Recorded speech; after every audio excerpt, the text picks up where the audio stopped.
என்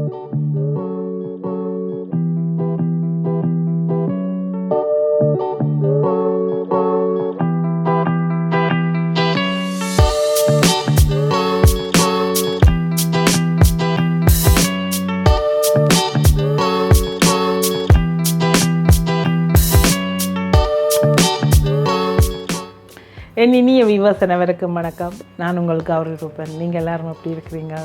நான் நல்ல சுகமாக இருக்கிறேன். கௌரி ரூபன் சமையல் சேனலுக்கு உங்களை வருக என்று வரவேற்கிறேன். இந்த வீடியோ பார்த்து லைக் பண்ணி ஷேர் பண்ணி சப்ஸ்கிரைப் செய்த எல்லோருக்கும் மீண்டும் நன்றி. Thank you so much. நான் உங்கள்கிட்ட ஒரு விஷயம் கண்டிப்பாக எப்பயுமே கேட்கணுமென்று இருக்கிறேன். ஏனென்று சொன்னால், நீங்கள் வெறுமனையே இந்த வீடியோ பார்த்துட்டு போகாதீங்க. உங்களுக்கு தோன்றின கருத்துக்களை எனக்கு எழுதுங்க ப்ளீஸ். தயவு செய்து எனக்கு அப்படி எழுதும்போது எனக்கு ஒரு சப்போர்ட்டாக இருக்கும், மோட்டிவேஷன் கொடுக்கும். நீங்கள் சொல்லும்போது அதை நான் செய்யணுமென்னு நினைப்பேன். எனக்கு உங்களோட மெசேஜ் படிக்கிறது தான் ரொம்ப பிடிக்கும். அதுக்காக நீங்கள் பார்த்துட்டு லைக் பண்ணிட்டு போகிறத நான் சொல்ல மாட்டேன். ஏன்னு சொன்னால், என்னோட பழைய சேனல் அது முடிஞ்சு போயிட்டுது. நீங்கள் புது சேனலை தான் நான் இப்போ உங்கள்கிட்ட ஆதரவு கேட்குறேன். கண்டிப்பாக வருங்காலங்களில் உங்களுக்கு விரும்பின மாதிரி நிறைய சாப்பாடுகளை நான் செய்து போடுவேன். அதுவும் புதுசாக கல்யாணமாகி ஒரு ஃபேமிலியை தொடங்குற பிள்ளைகளுக்காக கூடுதலாக கவனம் எடுத்து இந்த வீடியோக்குள்ளே போடுவேன்ட்டு நான் உங்களுக்கு ப்ராமிஸ் பண்ணுறேன். இப்போ இன்றைக்கி பைத்தங்காய் கறி, பலாக்கொட்டை போட்டு பைத்தங்காய் ஒரு சூப்பரான ஒரு கறி, பிரட்டை கறி. இந்த பைத்தங்காய் பலாக்கொட்டை கறிக்கு வந்து கூடுதலாக எனக்கு பிடிச்சது புட்டும் பிலாக்கொட்டை பைத்தங்காயம் போட்ட கறி இருக்குது. ஆஹா, வெள்ளை சோறு, குத்தரிசி சோறு, சிவப்பரிசி சோறு, இது எதோட வேணுமென்றாலும் சாப்பிடலாம். ஆனால் இந்த பைத்தங்காய் கறியை நிறைய பேர் சமைக்கிறது இல்லை. எங்களுடைய விசேஷங்களில் ஒரு கோயிலாக இருக்கட்டும், ஒரு கல்யாண வீடாக இருக்கட்டும், ஏன் ஒரு சொல்லலாமோ எனக்கு தெரியலை, நல்லது கெட்டது எல்லாத்துக்குமே இந்த பைத்தங்காய் கறியை கண்டிப்பாக எங்களோட தமிழாக்கள் நாங்கள் செய்வோம். அதே மாதிரி இந்த பைத்தங்காய் கறி எங்களோட வீட்டில் அவ்வளோ பிடிக்கும். என் கணவருக்கு பலாக்கொட்டை பைத்தங்காய் கறி ரொம்ப பிடிச்ச கறி. இப்போ அவர் இலங்கைக்கு போயிட்டு வந்து அவருக்காக நான் இந்த பைத்தங்காய் கறியை செய்கிறேன். அதோ உங்களுக்கு கந்த சட்டி விரதத்துக்காக சமைச்சு காட்டுறேன். வாங்க இப்போ பலாக்கொட்டை பைத்தங்காய் கறியை சமைக்கலாம். பைத்தங்காய் ஒரு பிடி பைத்தங்காய் எடுத்துருக்கிறேன். பைத்தங்காய் வந்து லண்டனில் சரியான விலை, எல்லாருக்கும் தெரியும் இது சரியான விலை என்று சொல்லி. இந்த பைத்தங்காய் கறியை வந்து நிறைய விதமாக சமைக்கலாம். பொரிச்சு குழம்பு வைக்கலாம், பிரட்டி கறி வைக்கலாம், அதாவது அவியல் கறி என்று சொல்லுவோம், அப்படியும் சமைக்கலாம், தாளிச்சும் சமைக்கலாம். இதை வந்து இறால் போட்டு சமைச்சா இன்னும் நல்லா இருக்கும். இன்னும் கந்த சட்டி என்றபடியாக, கந்த சட்டி விரதம் இருக்கிற ஆக்களுக்கு என்றபடியால் நான் வந்து இந்த இறால் போட்டு சமைக்கிறத சொல்ல வரையில்லை. அதனால் பலாக்கொட்டை போட்டு செய்கிறேன். இப்போ இந்த பைத்தங்காயை முதல்ல கழுவிட்டு தான் வெட்டணும். அதுக்காக இந்த மூளையும் இந்த மேல் பக்கத்தையும் அடிப்பக்கத்தையும் வால் பக்கமும் தலைப்பக்கத்தையும் இப்படி நுள்ளி எடுக்கலாம், வெட்டி எடுக்கலாம். ஊரில் சொல்லுவினம் இதை உடைச்சி சமைச்சா தான் நல்லமன்று சொல்லி, எங்களுக்கு நேரம் காணாது இதை வந்து உடைச்சி கொண்டிருக்கிறது. அதனால் நல்லா கழுவிட்டு போட்டில் வச்சு கரகராண்டு வெட்டிடுவோம். உங்களுக்கு டைம் இருந்தால் நீங்கள் உடைச்சி சமைங்க. எல்லாத்துக்கும் உங்களுக்கு அம்மாவோ அப்பாவோ தாத்தா பாட்டி யாரும் இருந்தார்கள் என்று சொன்னால் அவர்கள்ட்ட கொடுத்தா அவங்க வந்து இதை உடைச்சி கொடுப்பினேன், பலாக்கொட்டையை வெட்டி கொடுப்பினேன். எனக்கு வந்து அந்த மாதிரி யாரும் இல்லை. நான் எல்லாத்துக்கும் என் கணவரை பிடிக்கணும், கவினை பிடிக்கணும். கவின் இதுக்கு தெரிய வர மாட்டேன், கணவரை பிடிக்க போகிறேன் நான் இப்போ. ஓகே, உடைக்கிறதாப்பா? ஓகே, வால் பக்கத்தை மட்டும் வெட்டி எடுத்துட்டு, ஏதாவது கொஞ்சம் காஞ்சி போயிருக்கும். அடுத்தது இந்த வால் பக்கம், அது கண்டிப்பாக வெட்டணும். மட்டும் வெட்டணுமா அது? ஏன் வால் வெட்டணும்? வால் என்ன இருக்குது? வாலுக்கு என்ன பூச்சி இருக்கும்? உடைச்சி போட்டு வெட்ட போகிறீங்களா, களை போட்டு வெட்ட போகிறீங்களா? அந்த சின்ன அதில் இருக்கிற அந்த சின்ன விதையெல்லாம் தண்ணியில் கழுவுப்பட்டு போயிடுமாப்பா. அதை வேஸ்ட் பண்ணக்கூடாது. ஒரு பைத்தங்காய் அப்படின்ற விலை என்ன? அது எவ்வளோ இது? 4 ரூபா. அதுவும் தெரியாது, வேண்டிக்கணும் வந்துட்டார். நல்ல பைத்தங்காய். ஆனால் மழை காலத்தில் பைத்தங்காய் அவியாதுன்னு சொல்கிறவ, நாங்கள் எல்லாம் அவிய வைப்போம். இதை வந்து கழுவோம் முதல்ல. அந்த சீட்ஸ் எல்லாம் பறக்குது உள்ளே இருக்கிற, இதனால் கழுவி போட்டு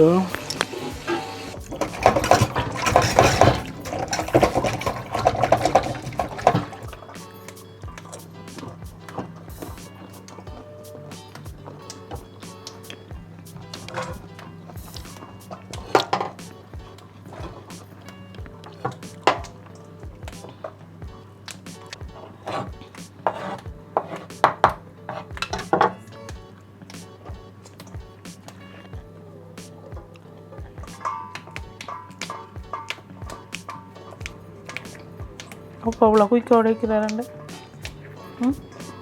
ரெண்டா மூண்டா சேர்த்து வைப்போம்.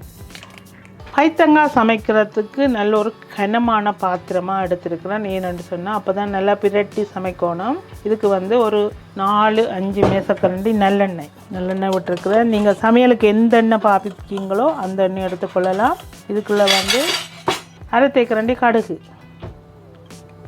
1/2 தேக்கரண்டி பெருஞ்சீரகம், 1/2 தேக்கரண்டி சின்ன சீரகம், ஒரு 3 காஞ்ச மிளகாய், ஒரு 5 பச்சை மிளகாயை வெட்டி வச்சுக்கிறேன். உள்ளி கொஞ்சம் கட் பண்ணி வச்சுருக்கிறேன், அதை இதுக்குள்ளே சேர்க்கிறேன்.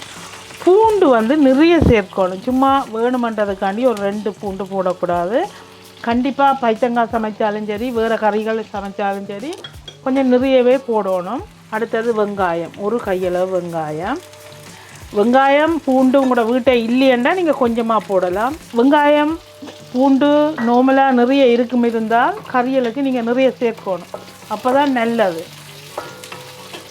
இதில் ஒரு ரம்பையை 2-3 துண்டாக வெட்டி இருக்கிறேன், இதையும் போட்டுக்கொள்ளலாம். இலங்கையில் இந்த ரம்பை தாராளமாக கிடைக்கும். அதோட லண்டன்லேயும் எங்களுக்கு நிறைய வருது. நீங்கள் சாப்பாட்டுக்குள்ளே சமைக்கும்போது சேர்த்துக்கொள்ளலாம். ஒரு வெங்காயம், பச்சை மிளகாய், உள்ளி இதெல்லாம் ஒரு 2 நிமிஷம் வதங்கினா பிறகு இந்த வெங்காயம் கண்ணாடி பதத்துக்கு வருது. அந்த டைமில் இதுக்குள்ள வெந்தயம், 1/2 தேக்கரண்டி வெந்தயம் இது போட்டு நல்லா பிரட்டுவோம். வெங்காயம் நல்லா பொரியணும் இல்லை. இப்போ இந்த உள்ளி வெங்காயம் ப்ரௌன் கலர் மாறிக்கொண்டு வரைக்குள்ளேயே நாங்கள் வெட்டி வைத்திருந்த பைத்தங்காயை இதுக்குள்ளே சேர்க்கிறேன். முதல்ல பைத்தங்காய் மட்டும்தான் சேர்க்கணும். இது ஒரு 4-5 நிமிஷம் வதங்கினா பிறகு தான் நாங்கள் இதுக்குள்ளே பலாக்கொட்டையை சேர்க்க போகிறோம். இது எப்படி ஒரு பைத்தங்காய் நிற்குது.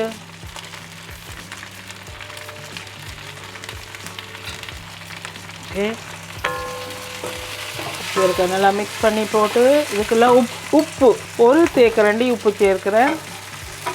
கொஞ்சம் பார்த்துட்டு போடுவோம். மீன்ஸ் நான் கொஞ்சம் பலாக்கொட்டை போடைக்குள்ளே சேர்க்கும் போது தான் இன்னும் கொஞ்சம் நல்லாயிருக்கும்.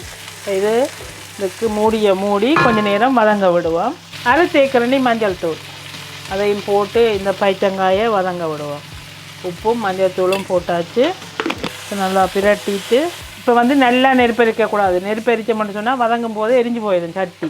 அதனால் ஸ்லோவாக தான் நடுப்பெரிக்கணும். நல்லா இதை பிரட்டி விட்டுட்டு ஒரு 3 நிமிஷம் வதங்கட்டும். நெருப்பை நல்லா எரிக்கக்கூடாது, எரிஞ்சு போயிடும். 3 நிமிஷத்துக்கு பிறகு திறந்து மறுபடியும் பைத்தங்காயை பிரட்டி விடலாம்.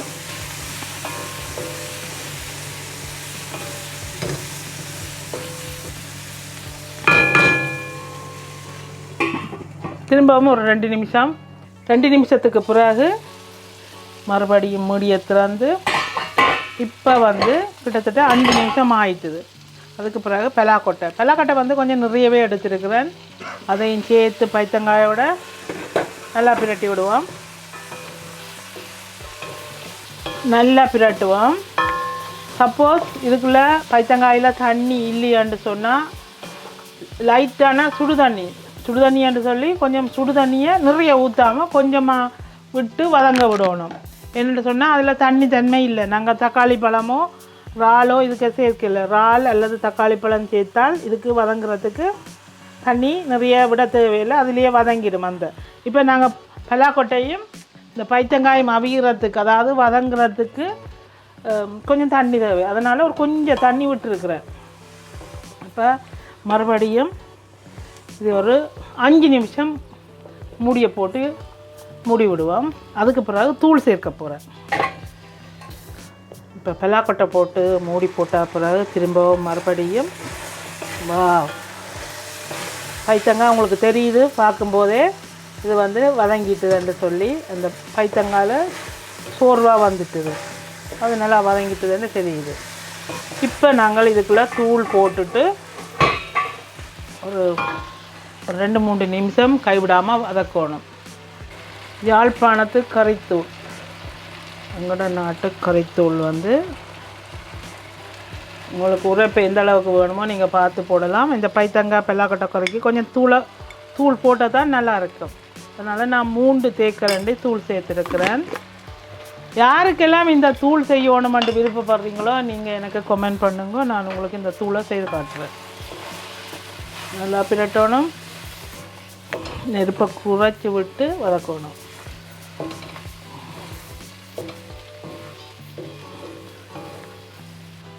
மறுபடியும் கொஞ்சம் சுடு தண்ணி, ஏன்னான்னு சொன்னால் அங்கே தண்ணி தன்மை இல்லை, நாங்கள் தூள் போட்டோன்னே சட்டியிலே எரியுது பாருங்க. இப்போ இன்னும் கொஞ்சம் நேரம் அந்த பலாக்கொட்டையும் அவியணும், பைத்தங்காயும் தூள்லேயே அவியணும், அப்போ தான் கறி நல்லா இருக்கும். ஒரே அடியாக நிறைய தண்ணியை ஊற்றி வதக்கக்கூடாது, கொஞ்சம் கொஞ்சமாக இப்படி தான் வதக்கணும். அந்த நிறைய ஊற்றி ஒரே அடியாக அவிச்சு வதக்கக்கூடாது. அந்த கறி சமைக்கிறது வேறு மாதிரி, இது சொல்கிறது வதக்கி சமைக்கிறதுன்னு சொல்லி. ஓகே, இது அப்படியே 2 நிமிஷம் மூடியை போட்டு மூடி விடுவோம். மறுபடியும் திறந்து கொஞ்சம் தண்ணி விடணும். இப்போ நான் நல்லா பிரட்டி விட்டுட்டு ஓகே, இதுக்குள்ளே புளி சேர்க்க போகிறேன். பழப்புளி கொஞ்சம் சேர்த்தா தான் பைத்தங்காய் கறி நல்லா இருக்கும். பாருங்கள், இந்த பைத்தங்காய் வந்து பிரண்டு வருது. பிலாக்கொட்டை ஒருக்கா வெட்டி பார்த்தோம்னு சொன்னால் அவிஞ்சிட்டுதுன்னு சொன்னால் எஸ், பிலாக்கொட்டையும் ஓகே. இனி நாங்கள் புளியை விட்டு கொஞ்சம் வதக்கினோம்னு சொன்னால் சூப்பராக இருக்கும். சின்ன ஒரு பாக்களவு புளி எடுத்து, அதாவது உடைச்ச பாக்களவு புளி, ஒரு சின்ன பாக்களவு புளி எடுத்து ஊற போட்டிருக்கிறேன். ஒரே அடியாக புளியை விடக்கூடாது, கொஞ்சம் கொஞ்சமாக தான் விடணும். கிட்டத்தட்ட இதுக்கு ஒரு 3 மேசக்கரண்டி புளி விடலாம். நீங்கள் எவ்வளோ பைத்தங்காய் எடுக்கிறீங்களோ அந்த அளவுக்கான புளியை தான் விடணும். அதுக்காக நிறைய புளியை கரைச்சி ஊற்றினீங்களான்னு சொன்னால் பிறகு பைத்தங்காய் கறி புளிக்கும். வண்டி இருக்கணும் அப்படி சாப்பிடும்போது பைத்தங்காய் கறி.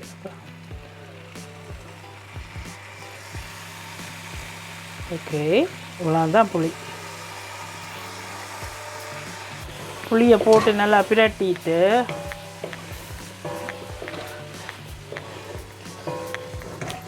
சமைக்கிற பாத்திரத்தில் இப்படி அடியில் அந்த சைட்டில் பிடிக்காமல் இருந்தால் நீங்கள் இப்படி தண்ணி எடுத்து அந்த இடத்துல இப்படி தெளித்து விட்டீங்களேன்னு சொன்னால் இந்த சட்டி எரியாது. ஏன்னா தண்ணி தன்மையாக இல்லாததில் தான் அந்த மாதிரி எரிகிறது. கடைசியாக நீங்கள் பிரட்டி கறியை இறக்கும்போது தண்ணி சேர்க்கக்கூடாது. இப்போ நாங்கள் புளி விட்டதால் இது என்ன ஒருக்கா 2 தரம் கொதிச்சு அவியணும். இதுக்கு பிறகு நாங்கள் இதுக்கு தேங்காய் பால் சேர்க்க போகிறோம். இப்போ மறுபடியும் புளி விட்டு பிரட்டினா பிறகு மூடி போட்டு மூடுறேன். இப்போ இதுக்கு தண்ணி நல்லா வற்றி வந்துட்டுது, பைத்தங்காய் நல்லா பிரண்டுட்டுது. இந்த நேரம் 1/2 கப் தேங்காய் பால் எடுத்துருக்கிறேன். 1/2 கப் தேங்காய் பாலோட 1/2 கப் தண்ணி சேர்த்து சுடு தண்ணி சேர்க்க போகிறேன். 1/2 கப் தேங்காய் பாலோட 1/2 கப் தண்ணி சேர்த்து நல்லா கொதிக்க விட்டு பிரட்டி இறக்கினா பைத்தங்காய் கறி ரெடி. இப்போ பால் விட்டுருக்கிறோம். இந்த நேரம் ஒரு கொதி வந்த உடனே இதுக்கு உப்பு பார்க்குறோம். உப்பு தூளெல்லாம் அப்படி இருக்குதுன்னு பார்த்துட்டு இறக்க போகிறேன். ஓகே, மூடி போட்டு மூடி அடுப்பு வந்து நல்லா அரிக்காமல் ஒரு அளவாக வச்சுக்கொள்ளணும், மீடியமாக வச்சுக்கொள்ளணும். கடைசியாக கறியை பிரட்டிட்டு இறக்கலாம். உங்களுக்கு எந்த அளவு கறி பிரட்டி இருந்தால் பிடிக்குமோ அந்த அளவுக்கு பிடிக்கலாம். குழம்பா வேணுமா இல்லை நல்லா பிரட்டி எடுக்கணுமன்றதை நீங்கள் டிசைட் பண்ணுங்க. எனக்கு வந்து இது ஓகேயாக இருக்குது. என்னென்னு சொன்னால் இதை இப்போ இவ்வளவு தான் இருக்குது, தண்ணி ஒன்றும் இல்லை. இறக்கி வைக்கும்போது கரெக்டாக வந்திருக்கும். கடைசி அடுப்பில் இருந்து இறக்குறதுக்கு முதல் இதுக்கு உப்பு புளி தூள் எல்லாம் காணுமோண்டு பார்க்க போகிறேன். கறியை சாப்பிட்டு பார்க்க போகிறேன். ஓகே, பலாக்கொட்டையோட சாப்பிடுவோமா தம்பி? நீ சாப்பிட்டு பார்க்குறியா? ஏன் என்னது இந்த பலாக்கொட்டை சுட்டுடும் வாயில். பைத்தங்காய் சுடாது, பலாக்கொட்டை சுடும்.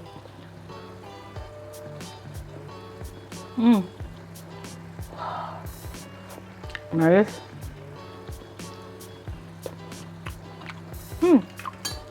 வெரி நைஸ், சூப்பர் கறி, வேறு லெவலில் இருக்குது. பலாக்கொட்டை அந்த மாதிரி இருக்குது. இங்கே இப்படி எப்படி அமைஞ்சிருக்குது, அங்கே வெட்டும்போது தெரியுதா? இங்கே மாவாக வருது.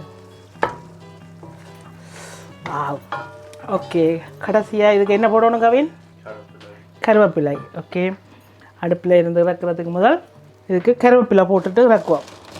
கறிவேப்பிலை இது தாலி கேக்கையும் போடலாம், கடைசியாயும் போடலாம். நான் வந்து தாலி கேக்க ரொம்ப போட்டபடியாக பிற கேட்க கொஞ்சம் கருவேப்பிலை அல்லது கொத்தமல்லி இலை ரெண்டும் போடலாம். உங்களுக்கு எது வேணுமோ நீங்கள் போட்டுக்கொள்ளுங்க.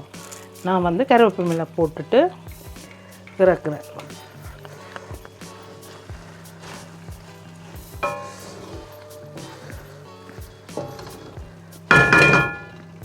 பைத்தங்காய் ரெடி.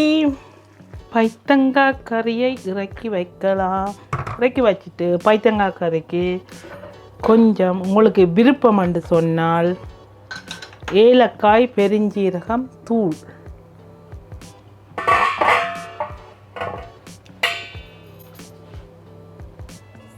வாவ், இது இந்த உரைப்பான கறியலுக்கு இது போட்டு பிரட்டி விட்டால் சூப்பராக இருக்கும்.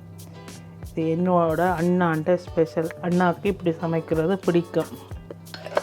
இந்த அண்ணா குவன் அண்ணா. இதை வந்து நல்லா மிக்ஸ் பண்ணிவிட்டு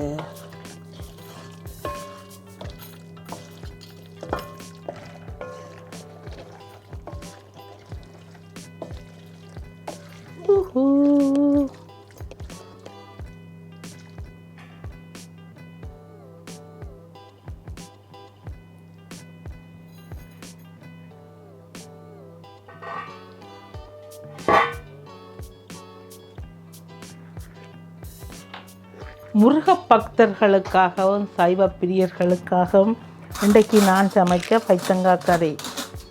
ஓகே, இந்த பைத்தங்காய் கறியை சாப்பிட்டு காட்டுறேன். யாருக்கெல்லாம் வாய் ஊறுதுன்னு எனக்கு தெரியும். நிறைய பேருக்கு வாய் ஊறுமண்டு.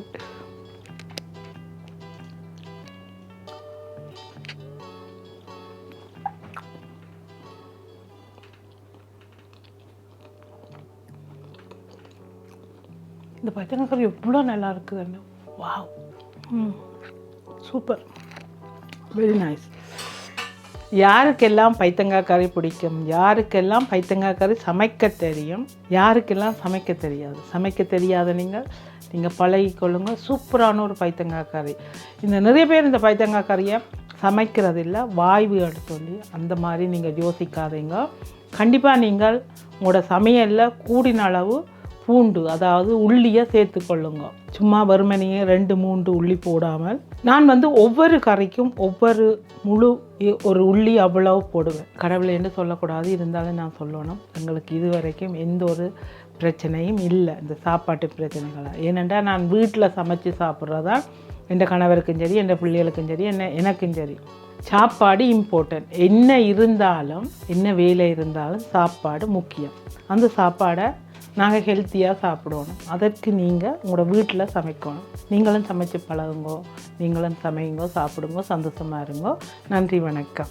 இந்த வீடியோ பார்த்து லைக் பண்ணி, ஷேர் பண்ணி, சப்ஸ்கிரைப் செய்த எல்லோருக்கும் மீண்டும் நன்றி. Thank you so much. நன்றி, வணக்கம்.